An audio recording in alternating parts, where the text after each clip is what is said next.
පුතේ 10 ශ්‍රේණිය අවසාන පාඩම 9 වෙනි ඒකකයේදී දත්ත සමුදාය කියන කොටස අපි ආරම්භ කරන්නයි හදන්නේ. එතකොට දත්ත සමුදායක් කියලා කිව්වහම මේ සංකල්පය තුළ පවතින්නේ දත්ත විශාල ප්‍රමාණයක් එකට එකතු කරලා තියෙනවා කියලා. ඒක අපි එහෙම කරන්නේ දැන් විශාල ප්‍රමාණයක් දත්ත පවත්වාගෙන යන්න විවිධාකාර ක්‍රමවේද මිනිස්සුන් විසින් පාවිච්චි කරනවා. උදාහරණයක් විදිහට අපි හිතමු මේ දත්ත ටික සියල්ල ඔක්කොම එකට ලියලා තියෙනවා. ඒ කියන්නේ කොලයක් අරගෙන හරි පොතක් අරගෙන පෑනකින් ලියන්න පුළුවන්. ඒ විදිහට ලියලා තියන්න පුළුවන් දත්ත ගොඩක්. දත්ත කිව්වහම මතක් වෙන්න ඕනේ මේ දත්ත මොන වගේ තැන්වලද පාවිච්චි වෙන්නේ කියලා. දැන් බලන්න පාසලක් ගත්තොත් පාසලක් වගේ තැනක දත්ත විශාල ප්‍රමාණයක් තියෙනවනේ. ශිෂ්‍යයින්ගේ දත්ත වගේ දේවල්. එතකොට ඒ වගේ දේවල් තමයි මේ මතකේ තියාගන්නත් බෑ. දත්ත විශාල ප්‍රමාණයක් මතකේ තියාගන්න බෑනේ. ඒ නිසා අපි පාවිච්චි කරන්නේ මේක ලිඛිතව තියාගන්න ක්‍රමයක් හොයනවා. දැන් ලිඛිතව පෑනකින් පොතකින් ලියලා තිබ්බහම දත්ත හොයා ගැනීම එහෙම අපහසුයි. දැන් ලිඛිතව අතින් සටහන් කරලා තියාගෙන ඉන්න එකට අපි කියනවා manual database එකක් කියලා. ඒ කියන්නේ අත්තිරු දත්ත සමුදායක් කියලා කියනවා. අත්තිරු එහෙමත් නැත්නම් manual database කියලා කියනවා අතින් තියාගෙන ඉන්න එක. එහෙම නැත්නම් අපිට පුළුවන් මේ පරිගණක වගේ ක්‍රමයක් භාවිතා කරලා දැන් වර්තමානයේ වෙන විට විද්‍යුත් ක්‍රමවේද ඔස්සේ මේ දත්ත පවත්වාගෙන ඉන්න. එතකොට අපි දැනගන්න ඕනේ විද්‍යුත් ක්‍රමවේද ඔස්සේ දත්ත පවත්වාගෙන ඉන්න එක දැන් වර්තමානයේ අපිට බොහොම පහසුවෙන් කරන්න පුළුවන්. මොකද පරිගණක තියෙනවා අපි අතේ මොබයිල් ෆෝන් වගේ තියෙනවා අපිට ගොඩක් ඩිවයිසස් තියෙනවා. ඒ වගේ පවත්වාගෙන ඉන්න පුළුවන් ක්‍රම රාශියක් පවතිනවා. එතකොට ඒකෙදි සුවිශේෂී වූ දත්ත සමුදාය සඳහාම නිර්මාණය කරපු මෘදුකාංග පද්ධතියක් තියෙනවා. එහෙමත් නැත්නම් අපිට මේ අතින් ලියලා Word document වගේ දේවල් වල එහෙම නැත්නම් Excel sheet එකක වගේ දේවක එහෙමත් නැත්නම් මේ ඔය text editor එකක දත්ත නිකන් ලියලා තියාගැනීමේ හැකියාවක් තියෙනවා. එතකොට මේ වගේ විශාල දත්ත එකතුවක් තමයි දත්ත සමුදායක් කියලා කියන්නේ. ඒ කාරණේ තමයි අපි දැනගන්න ඕනේ. එතකොට ඒක ඉලෙක්ට්‍රොනික විදිහට තියන්න පුළුවන් සහ මැනුවල් විදිහට තියන්න පුළුවන් කියන එක අපි කතා කළා. එතකොට දත්ත ක්‍රමානුකූලව තැම්පත් කිරීම කියන එක ගැන මෙතන මතක් කරනවා. දත්ත ක්‍රමානුකූලව තිබ්බහම බොහොම ලේසි හොයන්න. දැන් අපි සාමාන්‍යයෙන් ගෙදර බඩු මුට්ටු වුණත් එහෙමත් නැත්නම් පොත්පත් ටික වුණත් පිළිවෙලකට අහුරලා තියාගත්තාම බොහොම ලේසියිනේ අපිට කාර්යක්ෂමව නැවත ගන්න එහෙම හොයාගෙන යන්න මේ වගේ දේවල් පහසුයිනේ. ඒ නිසා අපි යෝජනා කරනවා දත්ත තැම්පත් කරනකොට නැවත අවශ්‍ය වූ අවස්ථාවක කාර්යක්ෂමව ලබා ගැනීමට හැකි වන විදිහට විශාල දත්තයන් තැම්පත් කරගන්න එක බොහොම වටිනවා කියන එක මතක් කරනවා.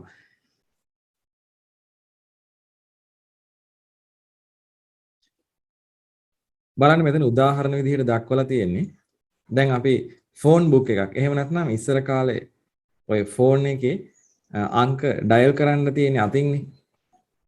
ෆෝන් මෙමරි එකක් ඇතුලේ තිබ්බේ නැහැ.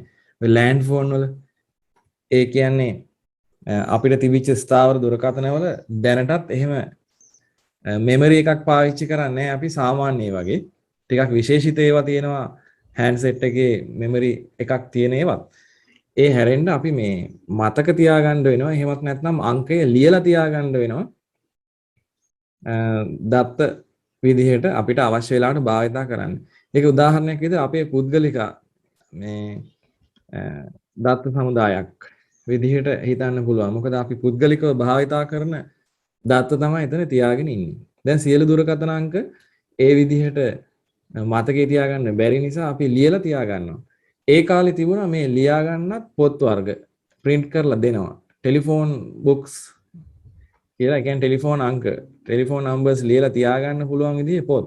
ඒතර A B C D කියලා මෙහෙම පිටු අංක කරලා වර්ග කරලා තියෙනවා. ඒතර ඒ අකුරෙන් එන යූසර්ස්ලා දැන් අමිල වගේ නමක් එනකොට අමිලගේ අංකය ලියන්න ඕනේ ඒ අකුරෙන් තියෙන පිටුවේ. ඊට පස්සේ බණ්ඩාර වගේ වෙන නමක් තිබ්බොත් B අකුරෙන්, C අකුරෙනුත් ඔන්න චතුරංග වගේ නමක් තිබ්බොත් ඒ වගේ ආදී වශයෙන් මේ පිළිවෙලට අහුරලා තියාගන්න ඒ කාලේ තිබුණා. මේකත් සරල දත්ත සමුදායක් විදිහට ගන්න පුළුවන්. ඒත් වර්තමානයේ වෙන විට මොකද වෙලා තියෙන්නේ ෆෝන් බුක් එක මෙමරි එකේ. ඒ කියන්නේ ෆෝන් එක ඇතුළේම තියෙන දත්ත බවට පත් වෙලා තියෙනවා. ඒ කියන්නේ පොතක් අවශ්‍ය නැහැ දැන් ෆෝන් මෙමරි එකේ තමයි අපි තියාගෙන ඉන්නේ හෑන්ඩ් ෆෝන් වල. එහෙමනම් ඒක උදාහරණයක් විදිහට ගන්න පුළුවන්. එතකොට සමහර විට දැන් පාසලක් වගේ දෙයක් ගත්තොත් සියලු ශිෂ්‍යයින්ගේ තොරතුරු තියාගන්න අවශ්‍ය වෙනවනේ. ඒතර අන්න ඒ වගේ අවස්ථාවලදී තමයි අපි දත්ත සමුදාය පාවිච්චි කරන්නේ. ඒක තව උදාහරණයක්. ආයතනික වශයෙන් දත්ත පවත්වාගෙන ඉන්න අවස්ථාවක්. එහෙමත් නැත්නම් අපිට ගන්න පුළුවන් මේ බැංකුවක් වගේ.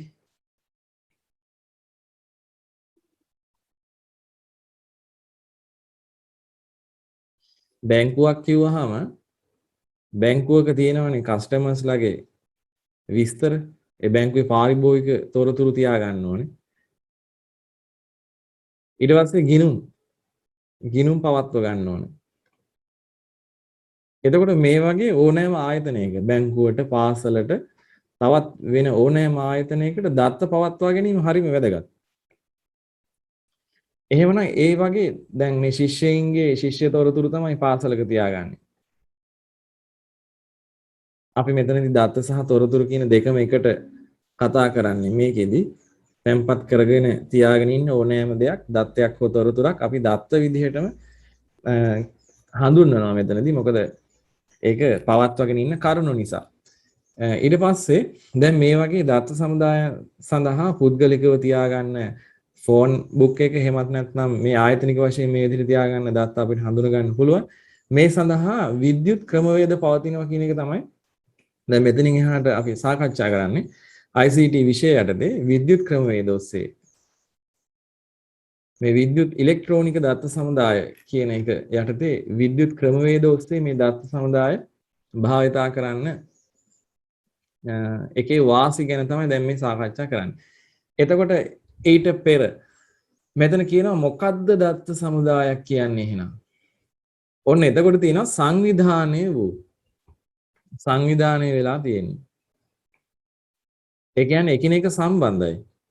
දත්තයෙන් දත්තයට සම්බන්ධයි. උදාහරණයක් විදිහට අපි පාසල ගත්තොත් පාසලේ ශිෂ්‍යයින්ගේ නම්, ශිෂ්‍යයින්ගේ පුද්ගලික ලිපින, දුරකථන අංක, දෙමව්පියන්ගේ නම් වගේ තොරතුරු ඊට පස්සේ ශිෂ්‍යයින් ලබා ගන්න ලකුණු ඒවා එකිනෙක සම්බන්ධ කරලා තියා ගන්නවා. එකම ශිෂ්‍යයෙක් ගත්තාම ඒ ශිෂ්‍යයාගේ දෙමව්පියෝ කවුද? ඒ ශිෂ්‍යයාගේ නම්බරේ මොකද්ද? ඒ ශිෂ්‍යයාගේ විෂයන් වල ලකුණු කොහමද? ඒ විදිහට හොයන්න පුළුවන් විදිහේ සංවිධානය කරලා තමයි මේ ටික පවත්වාගෙන ඉන්නේ. ඊට පස්සේ දත්තවල එකතුවක් දැන් අපි එතකොට දත්ත සමුදායක් විදිහට ওই විදිහට හඳුන්වනවා. සංවිධානය කරපු දත්තවල එකතුවක් විදිහට. ඊට පස්සේ බලන්න දැන් එතකොට ඉලෙක්ට්‍රොනික දත්ත සමුදායක් භාවිතා කරන එක සාමාන්‍ය මැනුවල් එකක් කරනවට වඩා වාසි සහගතයි. මැනුවල් කියන්නේ අතින් ලියලා තියාගත්තට වැඩිය දත්ත හොයන්න ගියාම හරි ලේසි. සර්ච් කරන්නනේ තියෙන්නේ. සර්ච් කරන එක කම්පියුටරේ බොහොම වේගයෙන් කරගන්නවා. ඒ නිසා මෙතන කියන අපි කාර්යක්ෂමයි කියලා. තාම කෙටි කාලයක් ඇතුළත දත්ත කාර්යක්ෂමව සොයා ගන්න පුළුවන්. පිටපත් කරන්නත් පහසුයි. දැන් අතින් ලියලා තියෙන දත්ත ටික පිටපත් කරනවා කියන්නේ එක්ක ෆොටෝකෝපි ගන්න ඕනේ. එහෙම අවශ්‍ය නැහැනේ. දැන් ඉලෙක්ට්‍රොනික data කියන්නේ පිටපත් කිරීම බොහොම පහසුයි. කොපි කරලා පේස්ට් කරගන්න තියෙන්නේ. ඒක ඔටෝමැටික් පිටපත් කිරීමේ ක්‍රමවේදත් වර්තමාන වෙනකොට පවතිනවා කියන එක මතක් කරගන්න.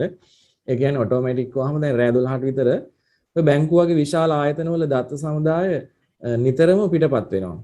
උදාහරණයක් විදිහට ගන්නකෝ දැන් බැංකුව හෝ එහෙමත් නැත්නම් ඔය විශාල ආයතන තියෙන Google, Facebook වගේ ආයතනවල දත්ත මේ සියල්ල ඉලෙක්ට්‍රොනික විදිහට තියෙන්නේ.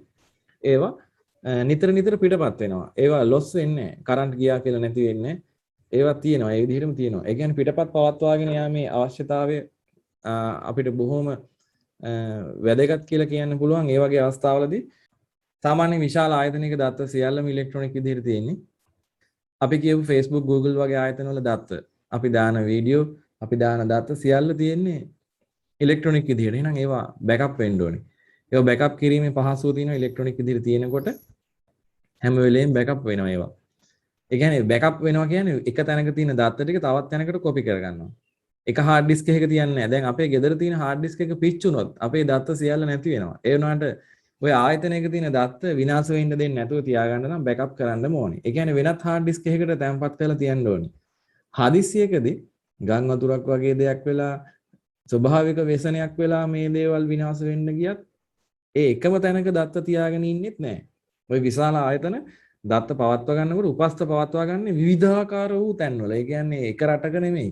සමහරට වෙනත් රටවල භූගෝලීය වෙනස් තැන්වල මේවා තියාගෙන ඉන්නවා එකම දත්තේ පිටපත්. ඒක තමයි උපස්ථ කියලා කියන්නේ. ඊළඟට දත්ත තැම්පත් කිරීම ඉතා අඩු ආචායන ධාරිතාවකින් කරගෙන යන්න පුළුවන් කියන එකත් මතක් කරනවා. ඒ කියන්නේ අඩු ඉඩකඩකින් විශාල දත්ත ප්‍රමාණයක් තියාගන්න පුළුවන්. ඉතා කුඩා හાર્ඩ් ඩිස්ක් එකක මහ විශාල දත්ත ගොඩක් තියාගන්න පුළුවන්. හැබැයි මේවා print කරලා අතින් ලියලා තියාගන්න ගියොත් එහෙම කාමර ගණන් යයි අපිට මේ documents paper based ඒ කියන්නේ ප්‍රශ්න පත්‍ර වශයෙන් එහෙම නැත්නම් මේ මුද්‍රණය කරපු ලිපි ලේඛන වශයෙන් තියාගන්න ගියොත් මහ විශාල කාමර වෙන් කරන්න වෙයි අපිට මේවා තියාගන්න. හොයන්නත් හරි අමාරුයි. ලයිබ්‍රරියක් වගේනේ. දැන් ලයිබ්‍රරියක් වුණත් බලන්න මහ විශාල පොත් ගොඩක් තියන්න කොයිතරම් ඉඩක් යනවද? ඒ වුණාට ඉලෙක්ට්‍රොනික් බුක්ස් e-books කියන ඒවා PDFs කියන ඒවා මේ මුළු ලයිබ්‍රරියම එක කම්පියුටරයක් ඇතුලේ තියාගන්න පුළුවන්. ආන් ඒ වගේ අඩු ඉඩක් ඇතුලේ ධාරිතාවක් වැඩි ධාරිතාවක් තියාගැනීමේ හැකියාව ගැන අපිට වාසියක් විදිහට ගන්න පුළුවන්. ඊට පස්සේ දත්ත විශ්ලේෂණය ඊටාම පහසුවෙන් හා වේගවත්ව සිදු කිරීමේ හැකියාව කියන එක අපි ගන්න ඕනේ. විශ්ලේෂණය කියලා කියන්නේ දත්ත හොයලා දත්ත අතර සම්බන්ධතා ගොඩනගලා ඒ අවශ්‍ය දත්ත විතරක් අනුපිළිවෙලට හොයාගන්න පිළිවෙලකට ඕඩර් කරලා ගන්න ඒ වගේ අවශ්‍ය දත්ත ටික විතරක් මහ විශාල දත්ත ගොඩකින් අවශ්‍ය දේ විතරක් ලබා ගැනීම වේගවත්ව සිද්ධ කරන්න පුළුවන් කියන එකත් වාසියක් විදිහට මතක් කරනවා. ඊට පස්සේ ඔය ඉලෙක්ට්‍රොනික දත්ත හවුලේ භාවිතා කර හැකියි. ඒ කියන්නේ දැන් අපි හිතමු පොතක් කියලා. මගේ පොත යාළුවෙකුට දුන්නොත් මං ගාව පොත නැහැනේ. යාළුවා ගාවනේ තියෙන්නේ. ආයේ මට ඕන වෙනකොට ඉල්ල ගන්න වෙනවා. ඒ වගේ ඉලෙක්ට්‍රොනික විදිහට මගේ පොත තිබ්බනම් මට තියෙන යාළුවට පිටපතක් දෙන්න. පිටපතක් දෙන්න. ඒතර යාළුවා ගාවත් පිටපත තියෙනවා මං ගාවත් තියෙනවා. පිටපතක් කියලා කිව්වම අපි දන්නවා දැන් PDF එකක්. දැන් මේ ඉලෙක්ට්‍රොනික පොත දැන් බලන්න රජයෙන් මුද්‍රණය කරලා දෙන මේ වගේ පොත් මුද්‍රණය නොකර මේ විදිහට PDF එක දුන්නා නම් එක PDF එකයි මුළු ලංකාවටම ඇති. ඒ කියන්නේ අච්චු පොත. අන්න ඒ වගේ දැන් මේ හවුලේ භාවිතා කිරීමේ හැකියාව ඒ පිටපත් කියලා භාවිතා කරන්නත් පුළුවන්. තවත් මෙහෙම දෙයක්ත් කියනවා මේ සංකල්පයේ තව මෙහෙම දෙයක් තියෙනවා. මේ දත්ත සමුදායේ බලන්න හවුලේ භාවිතා කරනවා කියන එක තව විදිහට මට විස්තර කරන්න පුළුවන් මෙහෙම. මෙන්න ඩේටාබේස් එක අඳින්න සාමාන්‍ය වගේ ස්වභාවයෙන් එක පරිශීලකේ මේ විදිහට දත්ත ලබා ගන්නකොට තවත් පරිශීලකයින්ට ඒකෙන්ම දත්ත ලබා ගන්න පුළුවන්. ඒ බලන්නකෝ දැන් අපි ATM මේ තියෙන බැංකුවේ ATM එක හා සම්බන්ධ දත්ත සමුදාය. මම කෑගල්ලෙන් සල්ලි ගන්නකොට තව කෙනෙක් කොළඹින් සල්ලි ගන්නවා. එකම ඩේටාබේස් එකෙන් එකම account එකෙන් කියලා නෙමෙයි මං කිව්වේ. එකම දත්ත සමුදායේ විවිධාකාර වූ පරිශීලකයන් මුළු ලංකාවෙම ඉන්න පරිශීලකයන් මේ දත්ත සමුදායෙන් දත්ත හසුරවනවා. ඒ කියන්නේ අපි මුදල් දානවා වෙන්න පුළුවන් බැංකුවට, බැංකුවේ මුදල් ගන්නවා වෙන්න පුළුවන්. ඒ කියන්නේ දත්ත සමුදාය තමයි අප්ඩේට් වෙන්නේ. ඩේටාබේස් වලනේ ওই දත්ත විදිහට මුදල් පවත්වගෙන ඉන්නේ. ඒ නිසා අපිට කියන්න පුළුවන් හවුලේ පාවිච්චි කරන්න පුළුවන්. එකම ඩේටාබේස් එක උනත් හවුලේ පාවිච්චි වෙනවා. ඕනෙම ආයතනයකත් මේක සිද්ධ වෙනවා. දැන් අපි මේ දේම සාකච්ඡා කර හැකි. Facebook වගේ මොකක් හරි ඔය වගේ මොන හරි ආයතනයක තියෙන ඩේටාබේස් එකක් වුණත් අපි එක පරිශීලකෙන් ඉන්නේ මුළු ලෝකේ වටේම. මේ නම නොකිය මම කිව්වොත් වෙන ඕනෑම වෙබ් අඩවියක්. දැන් මගේ වෙබ් අඩවිය වුණත් ict.edu.lk ඒකේ තියෙන ඩේටාබේස්. ඒ වෙබ්සයිට් එකේ තියෙන ඩේටාබේස් ඕගොල්ලෝ ශිෂ්‍ය විදිහට පරිශීලකයන් බොහෝම දෙනෙක් එකවර භාවිතා කරනවා. ඒ කියන්නේ හවුලේ පාවිච්චි කරන්න පුළුවන්. එකම වීඩියෝ එක ගොඩ දෙනෙකුට බලන්න පුළුවන්. ඒ කියන්නේ හවුලේනේ පාවිච්චි කරලා තියෙන්නේ. ආන් ඒ වගේ ඒක තමයි හවුලේ පාවිච්චි කිරීමේ වාසිය තියෙනවා කියලා කියන්නේ. ඊළඟට දත්ත වල ස්වායත්ත භාවය. ඒ කියන්නේ දත්ත සමුදාය සහ දත්ත සමුදාය කියන ඩේටාබේස් එක යෙදුම් මෘදුකාංග ඒකාබද්ධව ක්‍රියාත්මක වුණාට යෙදුම් මෘදුකාංගවල වෙනසක් නොකර දත්ත සමුදාය වගුවල වෙනස්කම් කිරීමට හැකියාව තියෙනවා. ඒ කියන්නේ දැන් මේක බැංකුවක් නම් අපි දන්නවා ATM යන්ත්‍රයක් හරහා තමයි අපි මේ ඩේටාබේස් වල තියෙන දත්ත හොයාගන්න. ඒ කියන්නේ අපේ මුදල් හොයාගන්නේ. මුදල් තියෙනවද කියලා බලන්නේ. එතකොට ATM යන්ත්‍රයේ තියෙනවනේ ඉන්ටර්ෆේස් එකක්. ඒ කියන්නේ යූසර් ඉන්ටර්ෆේස් එකක්. අපිට PIN අංකය ඇතුළත් කරන්න, ඊට පස්සේ කාඩ් එක ඇතුළත් කරන්න කිකි උපදෙස් දෙන එකක් තියෙනවනේ. ඒවා කිසිවක් වෙනස් කරන්න නැතුව ඇතුළේ තියෙන ඩේටාබේස් වෙනස් කිරීමේ හැකියාව බැංකුව ඇතුළේ ඉන්න අයට පුළුවන්. ඒ කියන්නේ software එක වෙනස් කරන්න නැතුව මෙන්න මේ software එක මේක software එකනේ. මෘදුකාංගය වෙනස් කරන්න software ඈ. මෘදුකාංගය. මෘදුකාංග වෙනස් කරන්න නැතුව ඩේටාබේස් වෙනස් කිරීමේ හැකියාව තියෙනවා. ඒ වගේ ඒ දෙන්න ස්වායත්තයි කියන්නේ ඒකයි වෙන වෙනම වැඩ කරන්නේ. එකට වැඩ කරනවා වෙනම පාලනය කිරීමේ හැකියාව පරිපාලනය කිරීමේ හැකියාව තියෙන ඩේටාබේස් එක වෙනම. ඒක ඒ විදිහට තේරුම් ගන්න ඕනේ. මෘදුකාංග වලට වෙනසක් සිදු නොකර දත්ත සමුදාය වෙනස් කිරීමේ හැකියාව පවතී කියන එක තමයි මෙතන මේ අවසාන වශයෙන් විස්තර කරන්නේ.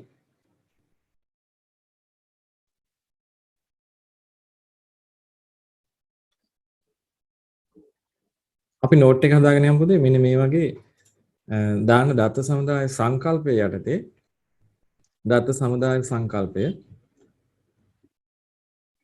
ඒක ලියන්නේ විශාල දත්ත ප්‍රමාණයක් තබා ගැනීමට පහසු ක්‍රමයක් ලෙස ලිඛිතව දත්ත පවත්වා ගැනීම යෝග්‍ය වේ.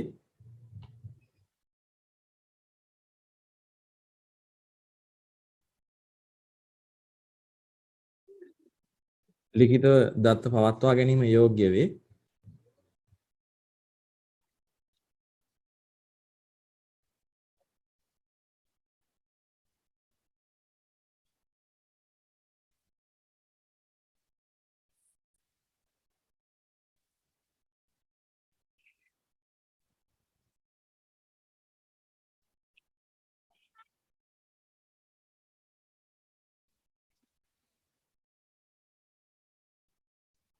දත්ත අතින්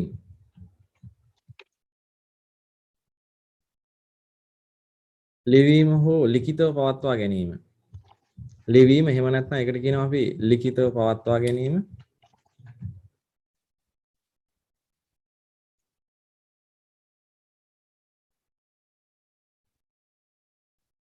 අත්‍යුරු දත්ත සමුදාය ලෙස හඳුන්වයි. දත්ත විද්‍යුත්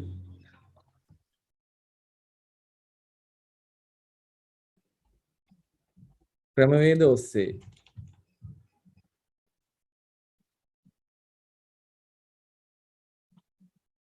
පවත්වා ගැනීම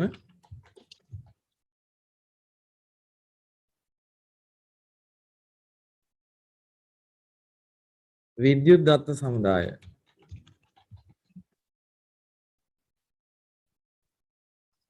ලෙස හඳුන්වයි.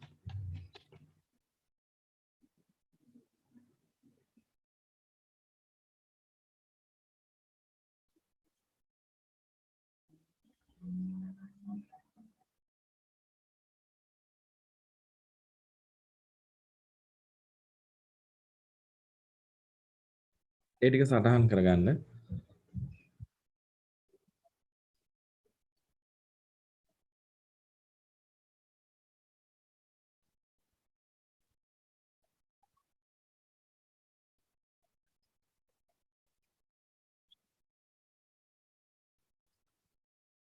ඊට පස්සේ ලියන්න විද්‍යුත් දත්ත සමුදායක් භාවිතේ වාසී.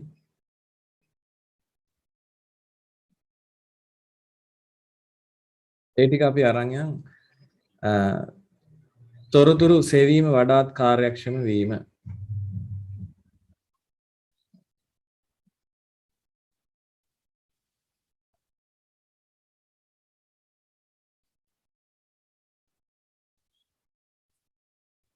අපි සාකච්ඡා කරපු විදිහට තොරතුරු සෙවීම කාර්යක්ෂම වීම ඊට පස්සේ බෑකප් තියාගන්න එක පහසුව පිටපත් කිරීම පහසුයි කිව්වනේ.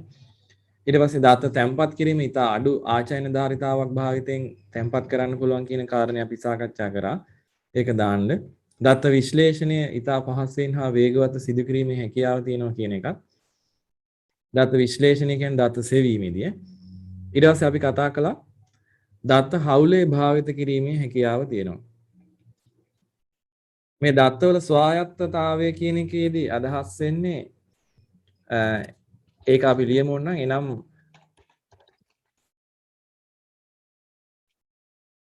යෙදු මෘදුකාංග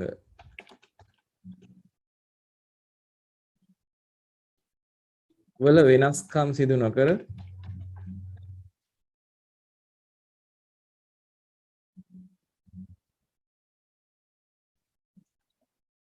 දත්ත සමුදාය වෙනස් කළ හැකිය. ඒ කාරණේ දාන්න.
මේ විදිහට නෝට් එක සම්පූර්ණ කරන්න. ඊට පස්සේ අපි සංසන්දනය කරන්න ඕනේ විද්‍යුත් සහ දත්ත අත්තිරු දත්ත සමුදාය. දැන් ඒකෙදි බලන්න කාර්යක්ෂමතාවය අඩුයි දත්ත සමුදාය අත්තිරු කාර්යක්ෂමතාවය වැඩි විද්‍යුත්. ඔය වැරදි වෙන්න තියෙන ඉඩකඩ වැඩි අතින් කරගෙන යනකොට අකුරු වරදිලා ඒ වගේ දේවල් වෙන්න පුළුවන් නේ. දැන් අපි ළමයිගේ නමක් ලියනකොට විවිධාකාර තැන්වල ලියනකොට එක එක විදිහට ලියවෙන්න පුළුවන් අකුරු එහෙම වෙනස්කම්. ඒ වගේ දේවල් තමයි නිර්වාදිතාවය අඩුයි කියලා සලකන්නේ. නිර්වාදිතාවය අඩුයි, ඉලෙක්ට්‍රොනික පැත්තේ නිර්වාදිතාවය වැඩි, විශ්වසනීයතාවය අඩුයි, විශ්වසනීයතාවය වැඩි. ඒකෙදි එතන විස්තර කරන්නේ දත්තය කොයිතරම් දුරට විශ්වාස කරන්න පුළුවන්ද කියලා අදහසක් වෙන්න ඕනේ. ඒ කියන්නේ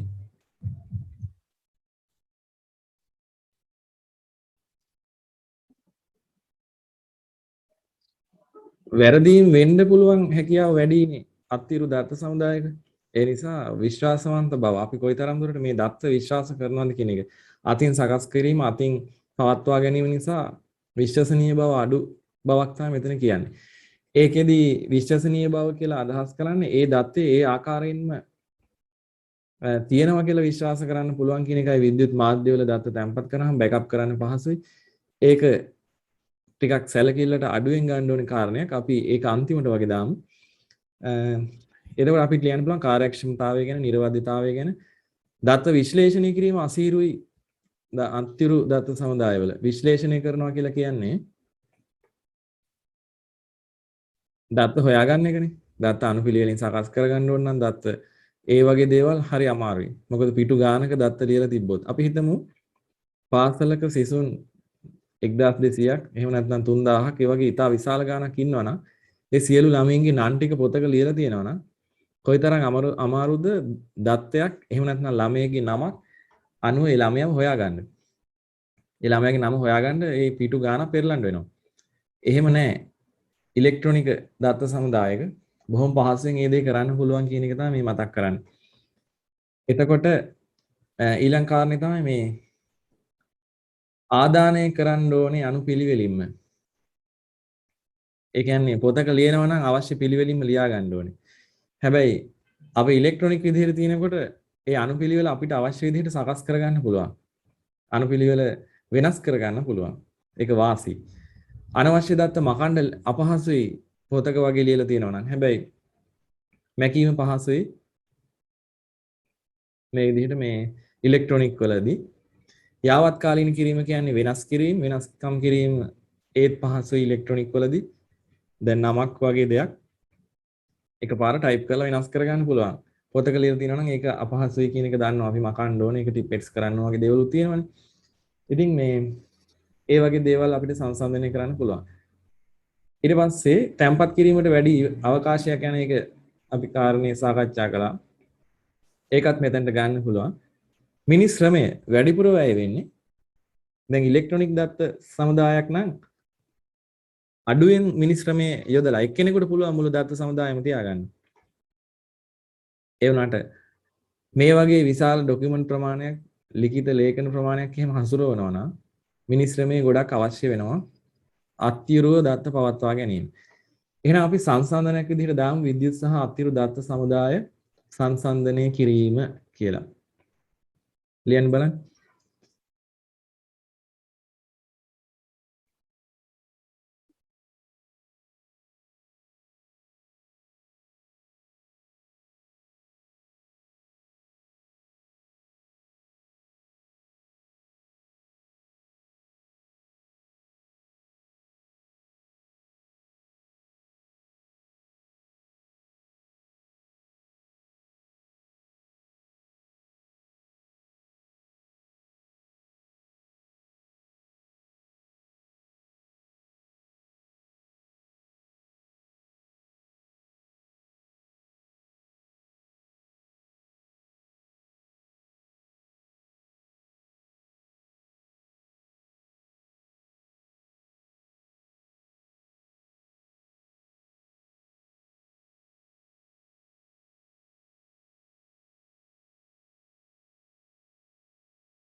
ඊළඟ පුතේ අපි දත්ත සමුදායවල ලක්ෂණ සාකච්ඡා කරනවා මේ විදිහට.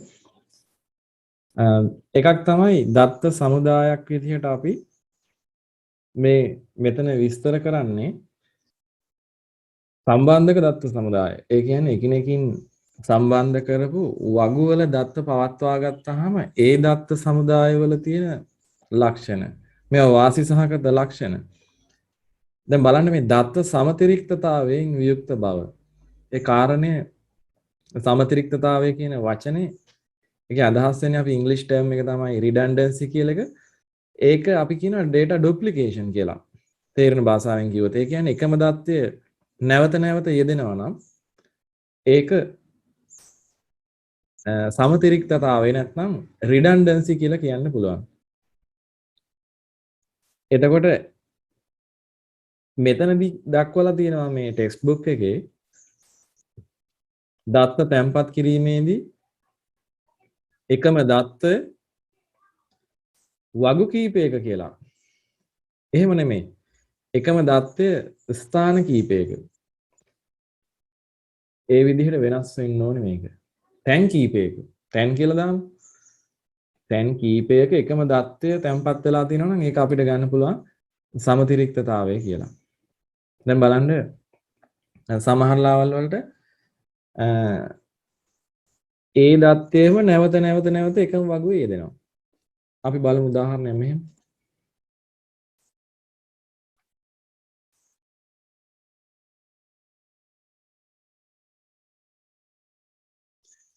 මෙන්න මේ වගුව දිහා බැලුවහම මේකට අපි කියන්න පුළුවන් මේ පැතලිගොනු දත්ත සමුදායක්.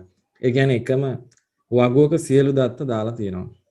මම මේ වගුව ගැන විස්තර කරොත් ඒකෙදි මෙතන patient ID කියලා එකක් තියෙනවා. ඒ කියන්නේ රෝගියාගේ අංකය. ඒ කියන්නේ මේක රෝහලක එහෙම නැත්නම් රෝගීන්ගේ දත්ත දාලා තියෙන තැනක්. රෝගියාගේ නම තියෙනවා, උපන් දිනය, ජෙන්ඩර් තියෙනවා මේල්ද ෆීමේල්ද, ස්ත්‍රී පුරුෂ භාවය, ටෙලිෆෝන් නම්බරයක් දක්වලා ඊට පස්සේ ඒ රෝගියාට ප්‍රතිකාර කරන වෛද්‍යවරයාගේ අංකය, ප්‍රතිකාර කරන වෛද්‍යවරයාගේ නම සහ ප්‍රතිකාර කරන කාමරය. අන්න එහෙම මේ එක රෝගියෙක් ගත්තාම පොලිමේ මේ වගේ දත්ත දාලා තියෙනවා. දැන් ඔයාලට පේනවා මේ ડોક્ટર අරුණ කියන නම දැන් කීපයක යෙදিলা තියෙනවා. මේ තැන් තුනක යෙදෙනවා. එතකොට බලන්න මේ පැතුම් කියන රෝගියාටත් ડોક્ટર අරුණ තමයි ප්‍රතිකාර කරන්නේ. සිතුමි කියන රෝගියාටත් ડોક્ટર අරුණ තමයි, ජනකටත් ડોક્ટર අරුණ තමයි. ඉතින් ડોક્ટર අරුණ කියලා තැන් කීපයක ලියවිලා තියෙන එක එකම දත්තේ නැවත නැවත යෙදීමක් කියලා අපිට ගන්න පුළුවන්. තැන් කීපයක එකම දත්තේ තියෙනවා. මේක වළක්වන්න ඕනේ. ඒ කියන්නේ මේ සාමාන්‍ය මේ සරල පැතලිගොනු දත්ත සමුදායක තියෙන මෙන්න මේ ලක්ෂණය අපිට පුළුවන් ඉවත් කරන්න. ඒ කියන්නේ මේ එකම දත්තේ නැවත නැවත යෙදෙන එක මේක කරන්න තියෙන්නේ මෙච්චරයි. ඒක අයින් කරන්න නම් අපි මේ ડોක්ටර් ID, ડોක්ටර් නේම් සහ රෝම් කියන එක වෙනම ගන්න ඕනේ වගුවකට.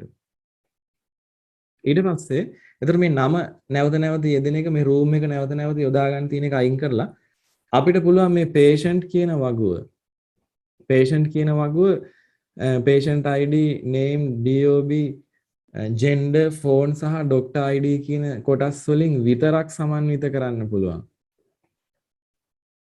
ඒ කියන්නේ මේ patient ජනකට ප්‍රතිකාර කරන ડોක්ටර්ගේ අංකය 1 කියලා විතරක් දක්වන්න පුළුවන්. ડોක්ටර් අරුණ කියලා හැමතැනම ලියන්න අවශ්‍ය නැහැ. එතකොට අපිට ડોක්ටර් අංකය 1 කියන ડોක්ටර්ගේ අංකය මොකද්ද හොයන්න තවත් වගුවක්. මෙන්න මේ කොටස වෙනම වගුවකට ආයිත් ගන්නවා.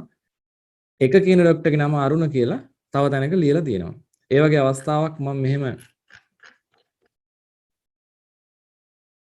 මෙන්න මේ වගේ පෙන්වන්න පුළුවන්. ඒතර ඔයාලට පේනවා ડોක්ටර් අරුණ කියන එක්කෙනා රූම් නම්බර් 3 වල තමයි ප්‍රතිකාර කරන්නේ. එයාගේ අංකය තමයි 1. එතකොට ජනකට ප්‍රතිකාර කරන්නත් 1 කියන ડોක්ටර්, සිතුමිටත් 1 කියන ડોක්ටර්, පැතුම්ටත් 1 කියන ડોක්ටර්. ඒකෙන් අපි මෙතන ડોක්ටර් ID එක 1 කියන එක පවත්වාගෙන සිටීම නිසා තමයි ඒ රෝගියාට කවුද ප්‍රතිකාර කරන ડોක්ටර් කියන එක මේ වෙන වගුවකින් බලා ගැනීමේ හැකියාව අපිට ලබා දීලා තියෙන්නේ. එතකොට මේ දෙක වගු දෙකකට කැඩුවට පස්සේ අර රිඩන්ඩන්සි කියන එක ඉවත් කරන්න පුළුවන්. ඒ නිසා අපි කියනවා මේ සම්බන්ධක දත්ත සමුදාය කියන ඒ වගේ වාසියක් විදිහට එකම දත්තේ නැවත නැවත යෙදෙන එක ඉවත් කරගන්න පුළුවන්. එහෙනම් අපි නෝට් එක හදාගෙන යමු. දත්ත සමුදායක ලක්ෂණ. දත්ත සමුදායක ලක්ෂණ යටතේ මෙන්න මේ වගුව ඇසුරෙන් අපි ඉගෙන ගන්නවා. මොකද්ද දත්ත සමුදායක මේ කියන ලක්ෂණය කියන එක.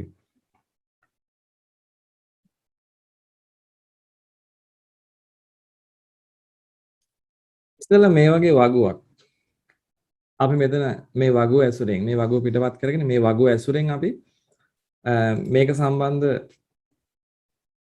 මේ දත්ත අණු පිටපත් වීම කියන කාරණේ ගැන සාකච්ඡාවක් කරමු. ලියමු මෙතනට. ලියන්න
එකම වගුවක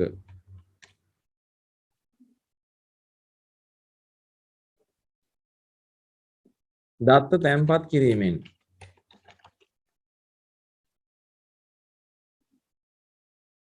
එකට අපි දාමු සියලු දත්ත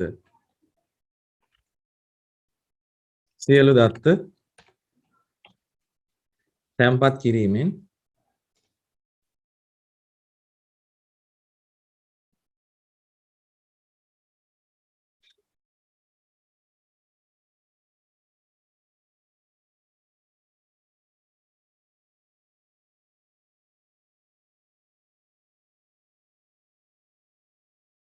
එකම දත්තය නැවත නැවත යෙදීම සිදුවිය හැකිය.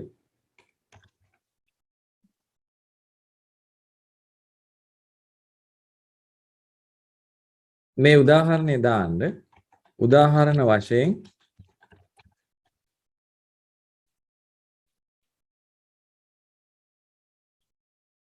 මේ ඩොක්ටර් අරුණ කියන කෙනා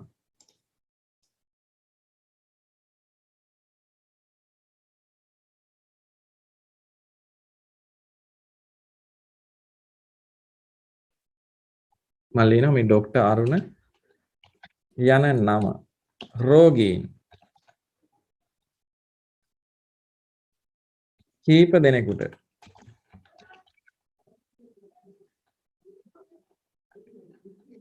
ප්‍රතිකාර කරන බව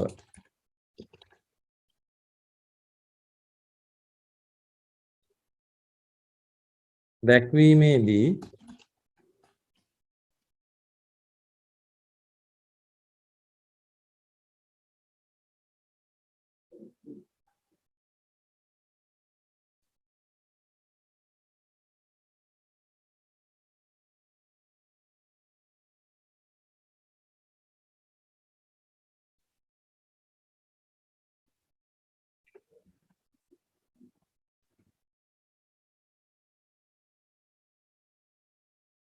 මේ ඩොක්ටර් අරුණ යන නාමය කීප වතාවක්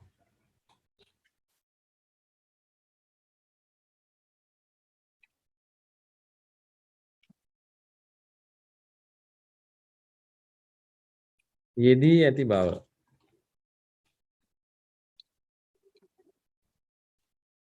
දක්නට ලැබේ.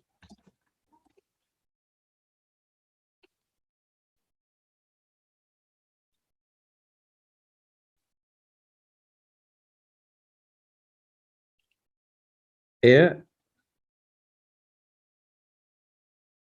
සමතිරික්තතාවය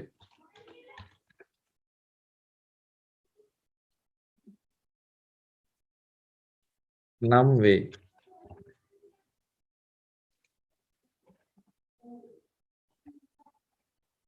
ඒ කාරණේ ලියලා අපි ලියමු මේ සමතිරික්තතාවය ඉවත් කිරීමට නම්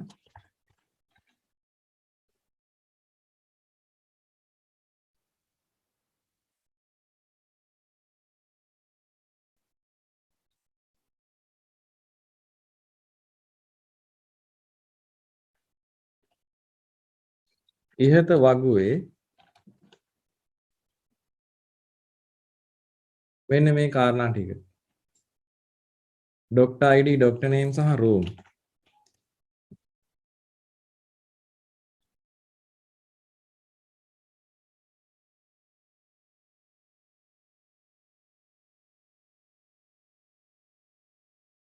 අපි නම් ටික ගමු.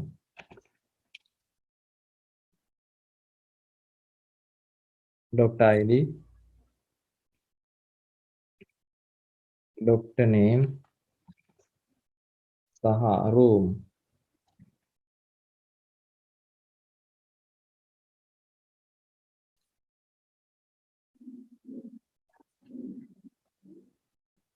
මේක කමාදාලා වෙන් කරමු. ඩොක්ටර් ID ඩොක්ටර් නේම් සහ රූම් ඩොක්ටර් ID කියලා කමාවක් දාන්න ඩොක්ටර් නේම් කියලා කමාවක් දාන්න රූම් යන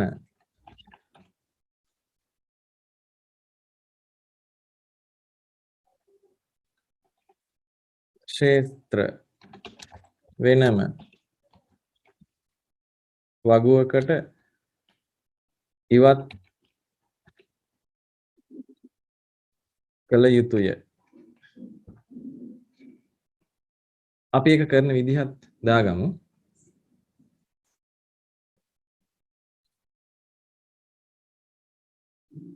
මේ විදිහට වගු දෙක වෙනම වගු වලට දාලා තියෙන විදිහ අපි ඇඳගමු.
මෙතන අපෙන් අහනවා දත්ත අනුපිටපත් වීම කියන කාරණය මොකක්ද කියන එක.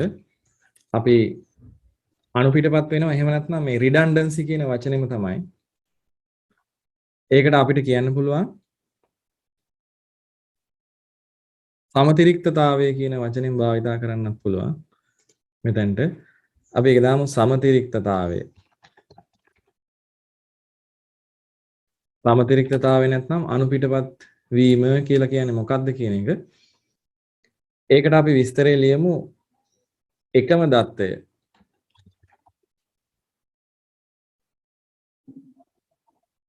විවිධ තැන්වල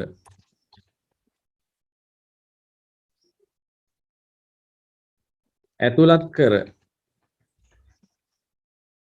පවත්වා ගැනීම සමතිරික්තතාවය වේ.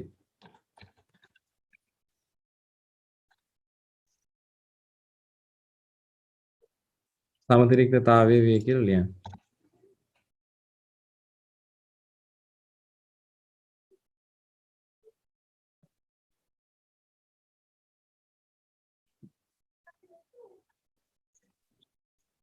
ඒ වගේම අපෙන් අහනවා මේ කියන සමතිරික්තතාවය එහෙම නැත්නම් අනුපිටපත් වීමේ අවාසිය මොනවද කියලා.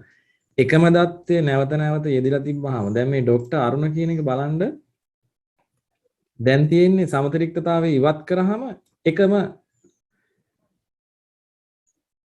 අවස්ථාවක තමයි යෙදලා තියෙන්නේ. එකපාරයි තියෙන්නේ. මට දැන් මේ නම වෙනස් කරන්න ඕන නම් අරුණ නෙමෙයි මෙයාගේ නම අරුණ ශාන්ත කියලා. මේ මට මෙතනින් වෙනස් කරන්න පුළුවන්. මෙතනින් ශාන්ත කෑල්ල එහෙම දාන්න පුළුවන්. හැබැයි මට මේක කලින් තිබ්බ විදිහට ડોක්ටර් අරුණගේ නම වෙනස් කරන්න එහෙම අවශ්‍ය වුණොත් වැරදිලා නම් එන්ට වෙලා තියෙන්නේ. මට මෙතනත් වෙනස් කරන්න වෙනවා, මෙතනත් වෙනස් කරන්න වෙනවා. මේ හැමතැනකම වෙනස් කරන්න වෙනවා. ඒක අවාසි. ඒක හින්දා අපි කියනවා මේ සමතිරික්තතාවය කියන එක ඉවත් කරන්න ඕනි දෙයක්. ඒ නිසා අපි මේ සම්බන්ධක දත්ත සමුදායේදී බලන්න මේ තනි වගුවක තිබිච්ච දත්ත ටික වගු දෙකකට ගත්තා. එහෙම නැත්නම් වගු වෙන් කරා. දැන් අපිට ડોක්ටර් අරුණ කියන නම එක තැනයි තියෙන්නේ. මම මේක වෙනස් කරන්න. අරුණනේ තිබ්බේ. එහෙනම් අපිට නම වෙනස් කරන්න එක තැනයි වෙනස් කරන්න ඕනේ. එතකොට මේ පළවෙනි වගුවේ මේ patientගේ විස්තර තියෙන වගුව මේ මෙතන තියෙන පළවෙනි patientගේ වගුව මෙන්න මේ දෙවෙනි වගුව සමග සම්බන්ධ කරන්නේ මේ ડોක්ටර් ID කියන ශේස්ත්‍රය මගින්. මම මේ ශේස්ත්‍රය වෙනම පාටකින් දක්වන්නම්. මේ ડોක්ටර් ID කහ පාටින් දැක්වුවා. මෙතනත් මේ ડોක්ටර් ID කහ පාටින් දැක්වුවා. ඒ ડોක්ටර් ID කියන ශේස්ත්‍රය වගු දෙකේම තියෙනවා. වගු දෙකේම තියෙන හින්දා තමයි වගු දෙක අතර සම්බන්ධතාවය හදාගන්න පුළුවන් වෙන්නේ. එතකොට අපි දන්නවා දැන් ජනක කියන රෝගියාට මෙතන ඉන්නේ ජනක කියන රෝගියාට කවුද ප්‍රතිකාර දක්වන්නේ කියලා හොයාගන්න ඕනොත් නම්බර් 1 කියන ડોක්ටර්. නම්බර් 1 ડોක්ටර්ගේ නම මොකද්ද? අරුණ. රූම් නම්බර් 3 වල ඉන්නේ. කියලා මේ වගු දෙක අතර සම්බන්ධතාවයක් පවතිනවා. එතකොට ඒ වගේ වගු අතර සම්බන්ධතාවයේ පවතින එකට අපි කියනවා සම්බන්ධක දත්ත සමුදාය. ඒ කියන්නේ relational database කියලා කියනවා. දැන් relational database වල තියෙන වාසියක් තමයි මේ එකම දත්තයේ විවිධ තැන්වල නැති බව. එකම දත්තයේ තැන් වල ආයි නැවත නැවත යොදන්නේ නැහැ. දැන් අපිට මේක කියන්න පුළුවන් එකම දත්තයේ විවිධ තැන්වල නැවත නැවත ඇතුළත් කර පවත්වා ගැනීම කියන වචනේම දැම්මම හොඳයි. එහෙම දාන්න. නැවත නැවත කියන වචනේ දාන්න. ඇතුළත් කර පවත්වා ගැනීම තමයි සමතිරික්තතාවය කියලා කියන්නේ. එහෙමනම් සමතිරික්තතාවය පවත්වා ගැනීම නිසා තියෙනවා අවාසියක්. දත්ත වෙනස් කරන්න අමාරුයි. දත්ත මකන්න අමාරුයි. ડોક્ટર අරුණ කියන කෙනා මේ උදාහරණේ මකන්න ගියොත් සෑම තැනකම හොය හොය මකන්න වෙනවා. එහෙනම් අපි ලියමු දත්ත සෙවීම අපහසුය. දත්ත මැකීම අපහසුය. දත්ත යාවත් කාලීන කිරීම අපහසුය. අප්ඩේට් කරන්න ගියාම අපි ඉස්සල්ලා අරුණ කියන එක අරුණ ශාන්ත කියලා අප්ඩේට් කරන්න ගියාම වෙනස් කරන්න ගියාම ඒකට කියන්නේ යාවත් කාලීන කිරීම. ඒක කරන්න අපහසු වෙනවා නේද? අනුපිටපත් වුණොත්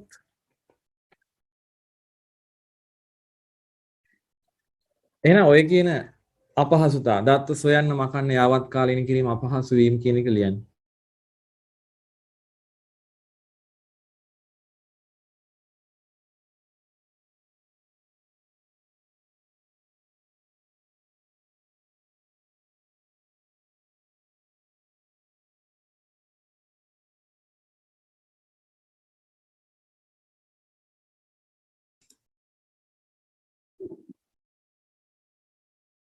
දැන් බලන්න දත්ත හොයන්න මකන්න වෙනස් කරන්න ඒ වගේ දේවල් අපහසු වීම නිසා අපි මේ තනි වගුවක මෙතන තිබිච්ච තනි වගුවේ තිබිච්ච දත්ත වගු දෙකකට කැඩුවා. ඒක තමයි මෙතනින් අහන්නේ. අනුපිටපත් වීම වළක්වා ගන්නේ කෙසේද කියලා අහනවා. ඒකට අපිට ලියන්න පුළුවන් අනුපිටපත් වන දත්ත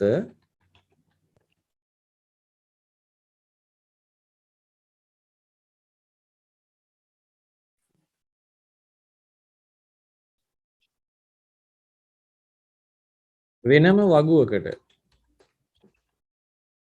ඉවත් කිරීම වෙනම වගුවකට ඉවත් කිරීම තමයි අනුපිටපත් වීම වළක්වා ගැනීම සඳහා භාවිතා කරන්න තියෙන ක්‍රමවේදය. ඒකත් ලියන්නකෝ.